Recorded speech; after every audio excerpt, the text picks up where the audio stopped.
कोटा के रामपुरा थाने के भाटापाड़ा में एक पति ने पत्नी की नृशंस हत्या कर दी। पति ने कुल्हाड़ी से पत्नी की घर पर ही हत्या की, फिर उसका हाथ पकड़कर उसे घसीट कर तिराहे तक ले गया और फिर जोर जोर से चिल्लाया। उस समय वहां कई लोग मौजूद थे, लेकिन दहशत की वजह से वह कुछ नहीं बोले। इसके बाद हत्यारोपी पैदल ही रामपुरा थाने पहुंच गया और वहां जाकर बोला, मैंने अपनी पत्नी को मार डाला, मुझे गिरफ्तार कर लो। पुलिसकर्मियों ने उसके हाथ में खून से सनी कुल्हाड़ी देखी तो उनके होश उड़ गए। उन्होंने तुरंत उसे गिरफ्तार कर लिया और अफसर जाब्ते के साथ उसके घर की तरफ भागे। उसके घर से पहले ही तिराहे पर पत्नी का शव खून से लथपथ पड़ा हुआ था। तब तक उसकी मौत हो चुकी थी। इधर तिराहे पर लगे एक कैमरे में पूरी घटना रिकॉर्ड हो गई। पुलिस ने शव को MBS अस्पताल की मोर्चरी में शिफ्ट करवाया है।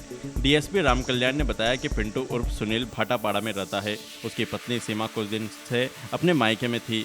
मंगलवार दोपहर ही वह सीमा को लेकर कोटा आया था। शाम को किसी बात को लेकर दोनों में कहासुनी हो गई। दोनों एक दूसरे पर चिल्लाने लगे। इसी दौरान पिंटू ने गुस्से में सीमा पर कुल्हाड़ी से वार करने शुरू कर दिए। उससे सीमा की गर्दन, पेट और पैर सहित कई जगह पर वार किए।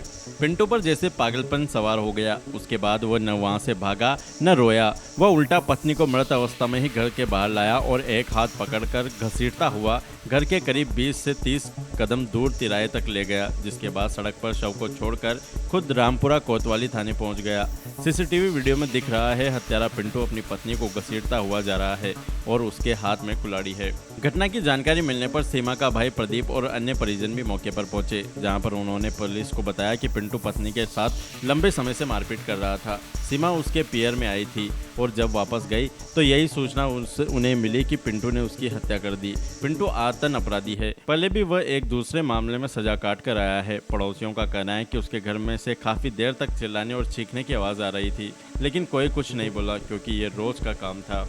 मोहल्ले के लोगों का कहना है कि हत्यारोपी पिंटू मोहल्ले में अपनी हरकतों की वजह से ही बदनाम है।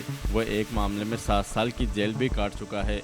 मंगलवार को हत्या के बाद सीमा का शव घसीटते हुए तिराहे तक ले गया। लोगों ने उससे बात करने की कोशिश की तो उसने कुल्हाड़ी दिखाकर धमकी दी, जिसके बाद वह भी पीछे हट गए।